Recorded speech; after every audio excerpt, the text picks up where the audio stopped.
오늘 함께 나눌 하나님의 말씀은 디도서 말씀인데요. 디도서 2장 11절에서 14절까지 말씀 함께 읽고 살펴보도록 하겠습니다. 신약성경 디도서 2장 11절에서 14절까지 말씀 이렇게 길지 않으니까 한 목소리로 함께 읽고 찬양 듣도록 하겠습니다. 11절에서 14절이요. 시작. 모든 사람에게 구원을 주시는 하나님의 은혜가 나타나 우리를 양육하시되 경건하지 않은 것과 이 세상 정욕을 다 버리고 신중함과 의로움과 경건함으로 이 세상에 살고 복스러운 소망과 우리의 크신 하나님 구주 예수 그리스도의 영광이 나타나심을 기다리게 하셨으니 그가 우리를 대신하여 자신을 주심은 모든 불법에서 우리를 속량하시고 우리를 깨끗하게 하사 선한 일을 열심히 하는 자기 백성이 되게 하려 하심이라. 아멘.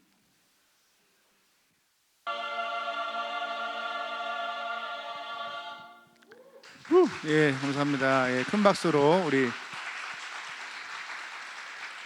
지난주에 할렐루야 이어서 오늘 또 클라리넷이 또 같이, 그죠? 민배 형제 저번에 한번 했었었죠, 클라리넷. 근데 점점 더 그 아름다운 소리가 나오는 것 같아요. 감사합니다. 예. 애써주셔서 감사합니다, 셔마. 예. 그래요. 예. 함께 말씀 나누도록 하겠습니다. 그 2년 전에 제가 읽고 그 저장해 놓은 스크랩해 놓은 한 신문 기사가 있는데요. 이제 한국의 어떤 소방관에 대한 기사였습니다. 기사의 주인공은 당시에 이제 그 한국의 하남 소방서란 하남 지역에 있는 소방서인데 하남 소방서에서 근무하는 뭐 양승춘 구조대장이라, 그러니까 이름이 좀 어렵네요. 양승춘 구조대장이란 분이셨는데 실제로 이분이 한국에서 일어난 큰 재난 사건들, 그 사고들 가운데서 많은 사람을 구해낸 베테랑 소방관이라고 합니다. 그 제가 봤던 기사의 내용은 바로 이분이 이제 가정 형편이 어려운 한부모 가정, 즉 뭐 어머니하고만 사는데 가정 형편이 좀 많이 어려웠던 한 7살 소녀를 대학 입학까지 끊임없이 쉬지 않고 매달 후원을 했다는 내용이었습니다. 그 이 소방관이 이 소녀를 후원하게 된 계기는 우연히 보게 된 한 TV 프로그램이었다고 해요. 2008년 한 TV 프로그램에서 아버지가 돌아가시고 어머니가 단둘이 사는데 좀 경제적으로 너무 힘들었던 7살 어린 소녀의 상황을 이제 보게 된 것입니다.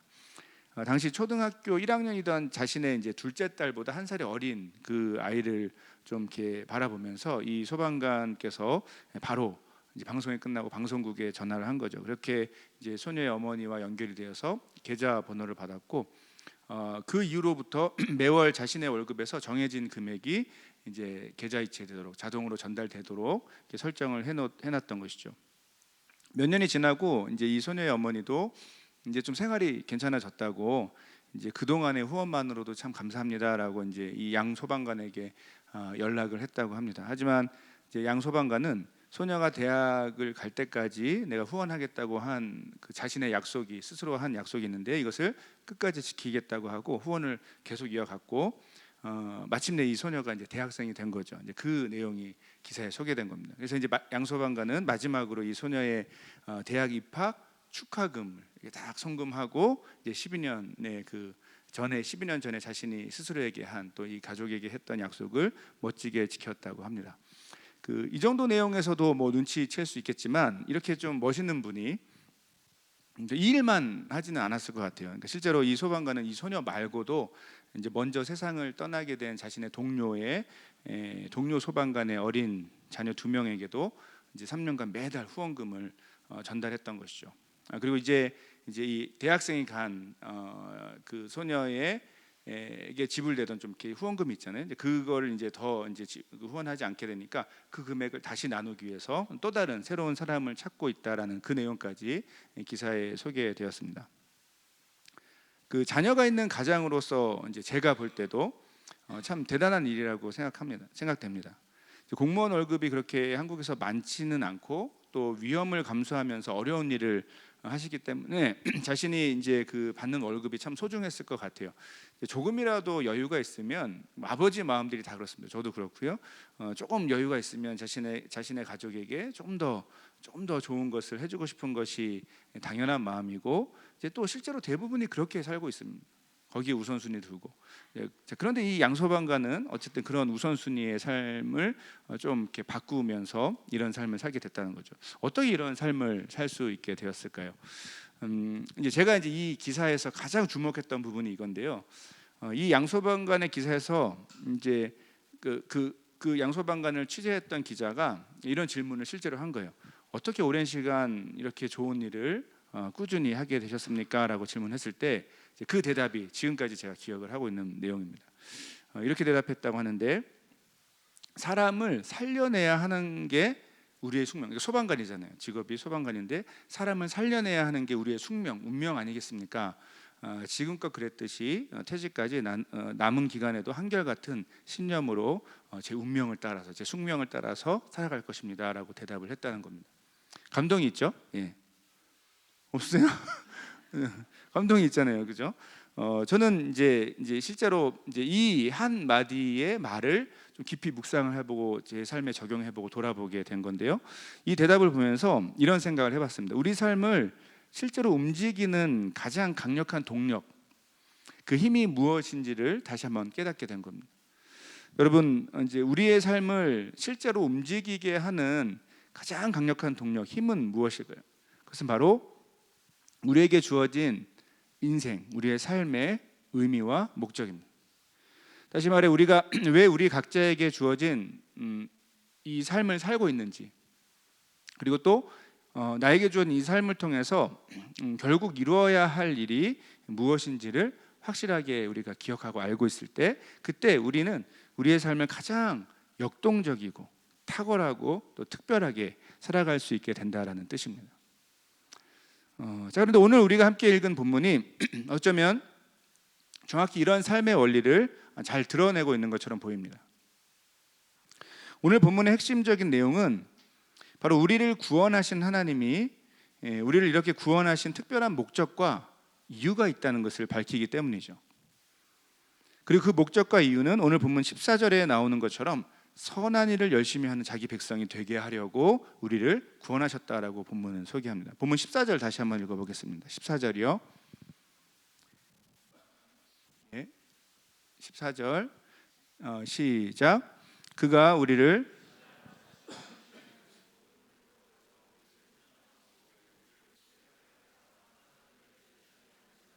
백성이 되게 하려 하심이라. 아멘. 어떻게 보면 당연한 말처럼 느껴지지만, 그런데 의외로 우리에게 헷갈리는 내용이 좀 들어 있습니다. 이 내용은 교회에 처음 오신 분들이나 성경이나 기독교 교리에 대해서 특히 이제 개신교 교리에서 잘 이렇게 배우거나 경험해 보시지 못한 분들은 이 구절 자체를 특별한 거부감 없이 받아들이기 쉬운, 받아들일 만한 내용입니다.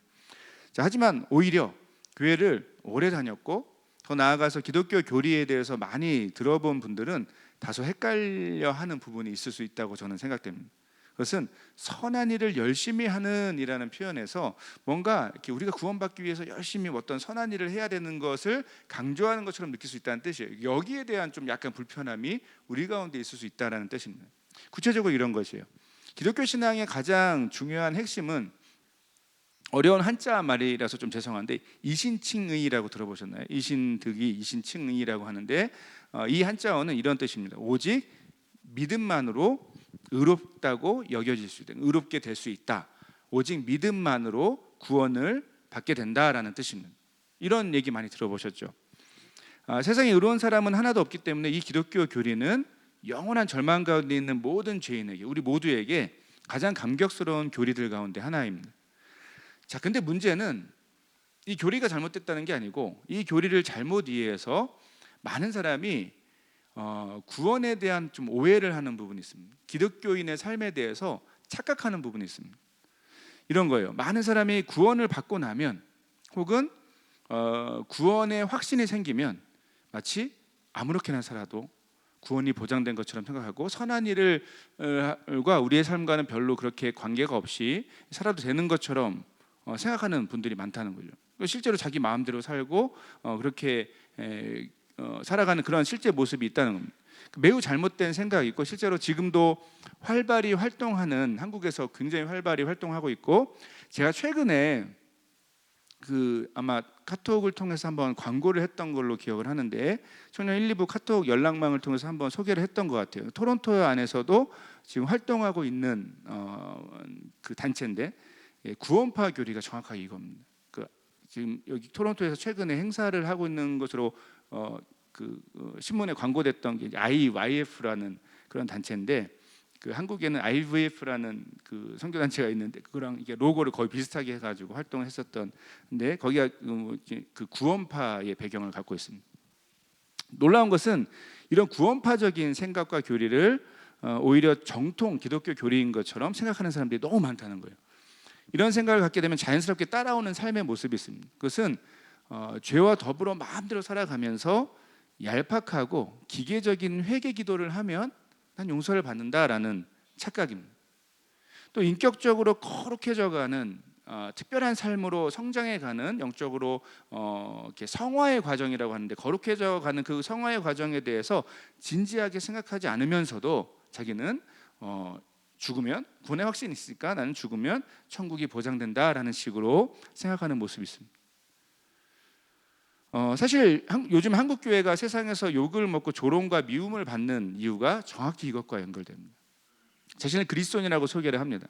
그런데 그런 사람들이 교회 밖의 사람들과 똑같이 살아가면서, 아니면 심지어는 교회 밖의 사람들보다 훨씬 더 형편없게 살아가면서 자신들은 천국에 간다고 확신하는 그런 모습을 보면서 교회 밖의 사람들은 약간 이렇게 기분 나쁜 어떤 뭐라 그러죠? 거부감을 느끼게 되는 것이죠. 또 자기 자신만을 아주 철저하게 이기적으로 막 사랑하면서 자신을 변화된 그리스도인이라고 소개하는 그런 사람들의 모습도 쉽게 볼 수 있습니다. 더 큰 문제는 그래도 자신에게 구원의 확신만 있으면 자기는 천국에 간다라고 생각하면서, 그리고 또 마음대로 살아가는, 그리고 선하고 특별한 삶에 대한 기대감 없이 살아가는 그러한 교인들이 많다는 뜻입니다.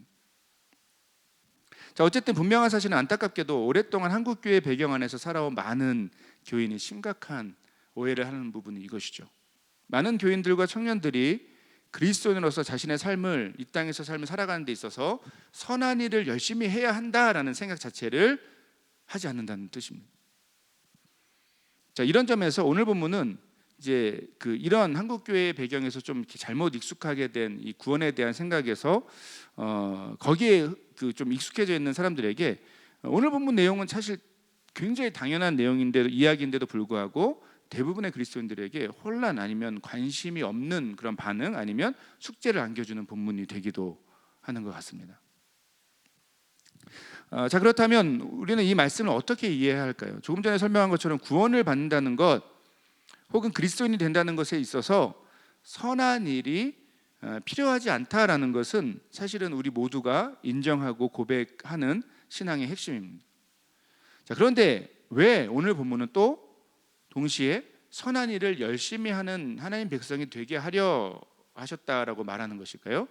자, 우리가 이 부분을 좀 올바르게 이해하기 위해서는 당연히 순서가 중요합니다. 순서가 중요하다는 뜻은 구원을 받기 전과 구원받은 후의 삶의 상황이 전혀 다른데 여기에는 분명한 순서가 있다는 뜻이죠. 구체적으로 이런 것입니다. 성경은 모든 사람이 죄인이고 어떤 선한 일을 해도 자신의 구원을 이룰 수 없다라고 분명히 선포합니다. 자, 우리는 선한 일, 좋은 일, 착한 일을 제대로 할 수 있는 능력도 또 마음도 없기 때문이죠. 자, 그렇기 때문에 우리에게는 오직 은혜와 주님을 향한 믿음만이 필요합니다. 자, 하지만 여기서부터가 중요한데, 이렇게 은혜와 믿음 안에서 믿음만으로 얻게 된 구원 이후에 삶은 어때야 할까요? 성경은 단호하고 분명하게 우리가 선한 일을 해야 한다라고 말하고 있습니다. 이것이 바로 구원을 받은 하나님 백성의 의무라고 선포합니다. 좀 더 풀어서 설명하면, 구원받기 전에는 선한 일을 할 수 있는 능력과 마음이 없었지만 구원받고 난 이후에는 그 능력과 마음이 새롭게 생겨나는 그러한 상황을 의미하기도 합니다. 그렇다면 이렇게 성경에서 강조하는 선한 일은 구체적으로 또 어떤 것일까요? 오늘 본문에서 선한 일을 열심히 하는에서 이게 선한이라는 단어가 나오는 몇몇 부분, 특히 이제 이 디도서 안에서의 맥락에서 이 선한이라는 단어가 사용되는 맥락을 보면 이 선한 일이 좀 최소한 이 디도서 안에서는 어떤 의미인지를 좀 이렇게 요약해 볼 수 있을 것 같습니다. 자, 먼저 오늘 본문의 문맥이 되는 흐름이 되는 디도서 앞부분인데요. 디도서 2장 1절에서 8절 한번 읽어볼까요? 좀 길지만 같이 읽겠습니다. 시작. 오직 너는 바른 교훈에 합당한 것을 말하여 경건하며 신중하며 믿음과 사랑과 인내함에 온전하게 하고 늙은 여자로는 이와 같이 행실이 거룩하며 모함하지 말며 많은 술의 종이 되지 아니하며 선한 것을 가르치는 자들이 되고 그들로 젊은 여자들을 교훈하되 그 남편과 자녀를 사랑하며 신중하며 순전하며 집안일을 하며 선하며 자기 남편에게 복종하게 하라. 이는 하나님의 말씀이 비방을 받지 않게 하려 함이라. 너는 이와 같이 젊은 남자들을 신중하도록 권면하되 범사에 내 자신이 선한 일에 본을 보이며 교훈에 부패하지 아니함과 단정함과 책망할 것이 없는 바른 말을 하게 하라. 이는 대적하는 자로 하여금 부끄러워 우리를 악하다 할 것이 없게 하려 함이라. 아멘. 좀 길게 읽었는데요. 여기서의 핵심은 좀 이렇게 생각해 볼 수 있습니다. 여기서는 매일매일의 삶에 있어서 말에 있어서 또 행동에 있어서 신중하고 신실하고 구별된 삶을 살아야 한다는 것을 강조합니다. 뒷담화, 거짓말이 아닌 올바르고 진리의 말을 하는 것, 절제하는 삶, 말씀과 기도에 집중하는 삶, 또 술에 찌들지 않는 삶, 가족을 사랑하고 섬기는 삶 등등이 여기에 포함되고 있는 것이죠. 결국 이제 그 여러 가지 흩어진 내용들을 모아서 묶어서 생각하면 매일매일의 실제 우리 일상에서 매일매일 삶에서 거룩하고 사랑하고 섬기는 삶을 가리키는 것으로도 볼 수 있습니다. 자, 다음으로 디도서 3장 3절에서 8절도 한번 읽어볼게요. 3절부터 8절이요. 시작. 우리도 전에는 어리석은 자요 순종하지 아니한 자요 속은 자요 여러 가지 정욕과 행락에 종노릇한 자요 악독과 투기를 일삼은 자요 가증스러운 자요 피차 미워한 자였으나 우리 구주 하나님의 자비와 사람 사랑하심이 나타날 때에 우리를 구원하시되 우리가 행한 바 의로운 행위로 말미암지 아니하고 오직 그의 긍휼하심을 따라 중생의 씻음과 성령의 새롭게 하심으로 하셨나니 우리 구주 예수 그리스도로 말미암아 우리에게 그 성령을 풍성히 부어 주사 우리로 그의 은혜를 힘입어 의롭다 하심을 얻어 영생의 소망을 따라 상속자가 되게 하려 하심이라. 이 말이 미쁘도다. 원하건대 너는 이 여러 것에 대하여 굳세게 말하라. 이는 하나님을 믿는 자들로 하여금 조심하여 선한 일을 힘쓰게 하려 함이라. 이것은 아름다우며 사람들에게 유익하니라. 아멘. 이것도 좀 길게 읽었지만 이 부분의 맥락에서 보면 성경이 말하는 이 선한 일의 두 번째 영역은 뭐 이런 것으로 요약해 볼 수 있습니다. 복음의 진리를 선포하는 삶인 것을 엿볼 수 있습니다. 방금 읽은 내용처럼 성경은 우리가 오직 그의 은혜를 힘입어 의롭다 하심을 얻어 영생의 소망을 따라 상속자가 되게 하셨다라고 선포하고, 자, 그리고 중요한 것은 우리가 경험한 이 여러 것에 대한 우리의 경험에 대해 굳세게 말하라라고 요청합니다. 결국 우리가 경험한 복음의 진리가 우리의 입술과 우리의 삶을 통해 자연스럽게 선포되고 우리의 삶이 특별하고 복음의 영광과 그 안에 나타난 하나님의 사랑이 얼마나 큰 것인지를 이것이 필요한 사람들에게 똑같이 흘러가는 그런 아름다운 회복의 경험을 하도록 만드는 그런 삶을 가리키는 것이죠. 결국 이 두 부분만으로도, 이거 말고도 훨씬 더 많은 내용들이 있겠지만 이 두 부분만으로도 우리는 최소한 이 디도서에서 말하는 선한 일이 무엇인지 좀 크게 보면 두 가지로 간략하게 정리를 해볼 수 있게 됩니다. 이렇게 생각해 볼 수 있습니다. 여러분, 모든 그리스도인은 예수 그리스도 안에서 하나님의 놀라운 구원의 은혜를 경험했죠. 자, 중요한 것은 그리고 나면, 그렇게 그 은혜를 경험하고 나면, 자, 첫째, 매일매일 살아가는 삶 속에서 거룩하고 정결하고 특별한 삶의 모습을 통해 다른 사람들로 하여금 이 하나님의 영광과 사랑을 보게 해야 한다는 것입니다. 자, 그리고 둘째로 그런 특별한 삶의 기초 위에서 기회가 될 때마다 우리가 경험한 복음의 진리를 사람들에게 잘 설명하고 가르치는 삶을 살아서 그들이 참된 회복의 길에 우리와 같이 들어설 수 있게 해야 한다는 것이죠.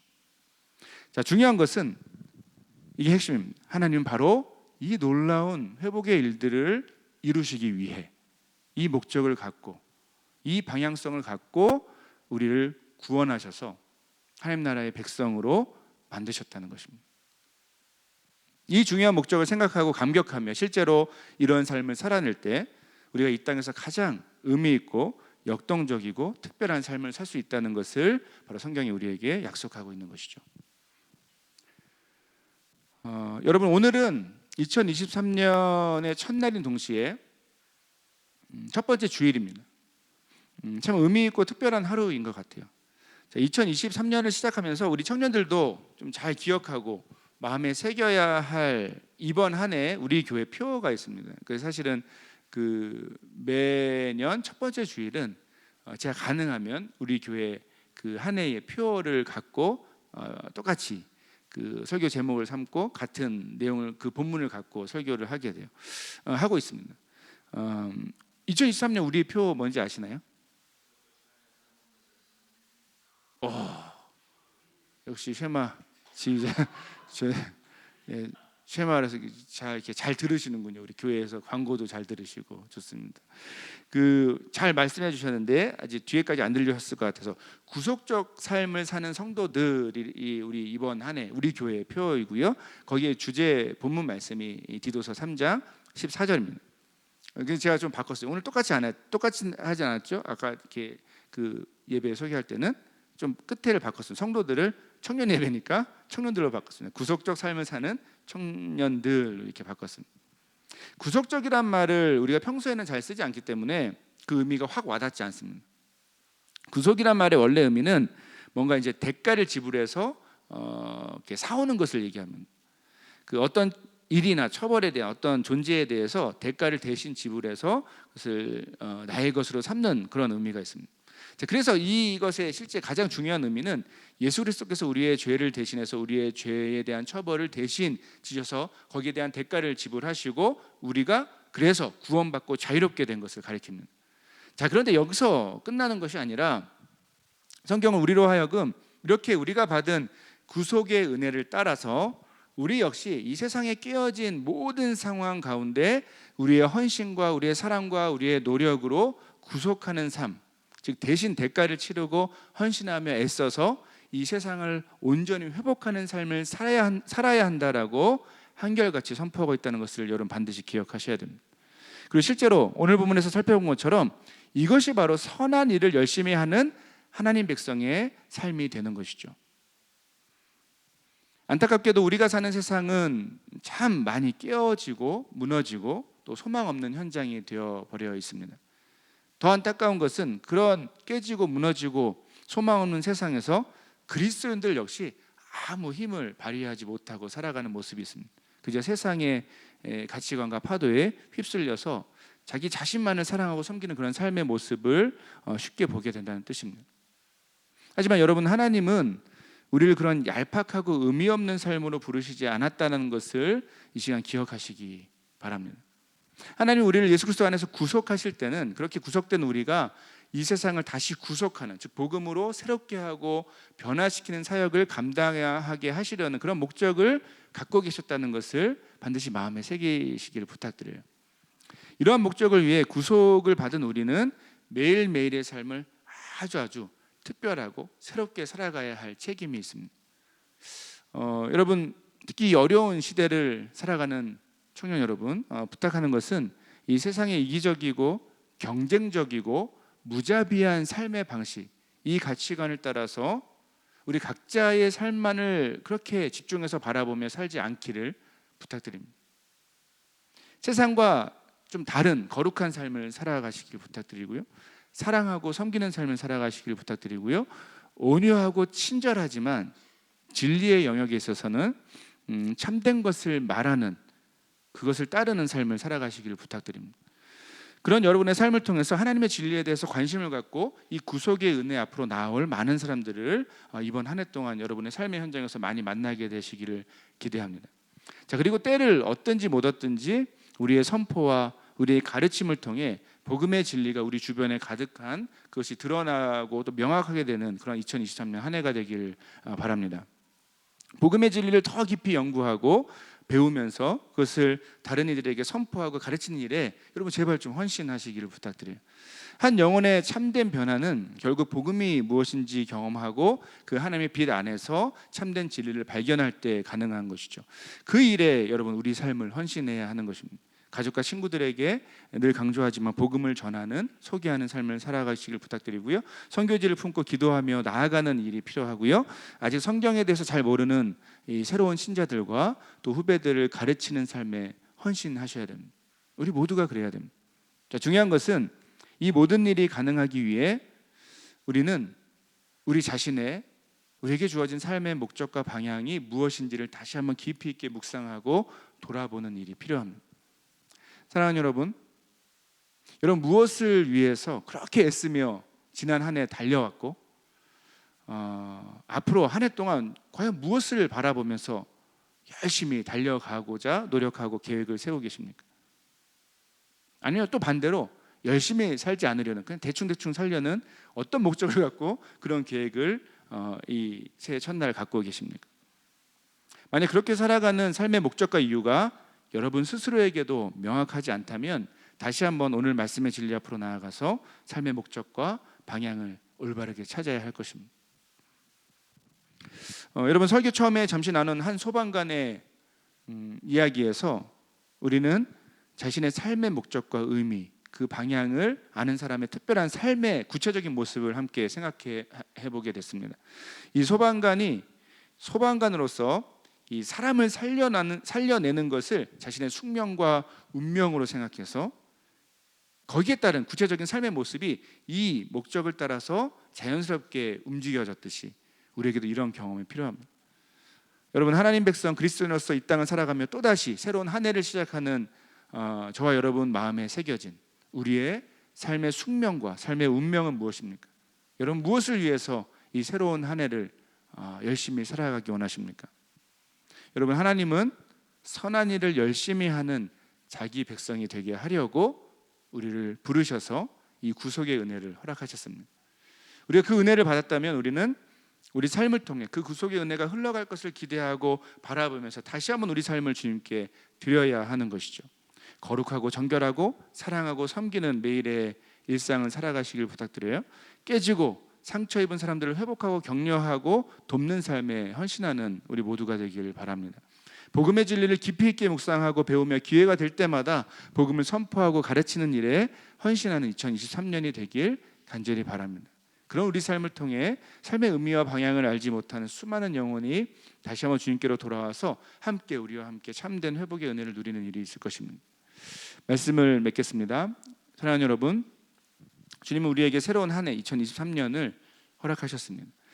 이 한 해를 바라보며 다시 한번 우리 삶의 목적과 방향을 마음에 새기는 저와 여러분 되길 바랍니다. 선한 일을 열심히 하는 자기 백성으로 삼으신 이 주님의 은혜에 반응하면서 더욱 새로운 기대와 소망으로 한 해를 더욱 힘차게 시작하고 또 멋지게 살아내는 저와 여러분 우리 모두의 삶이 되길 간절히 소원합니다. 함께 찬양하고 기도하겠습니다.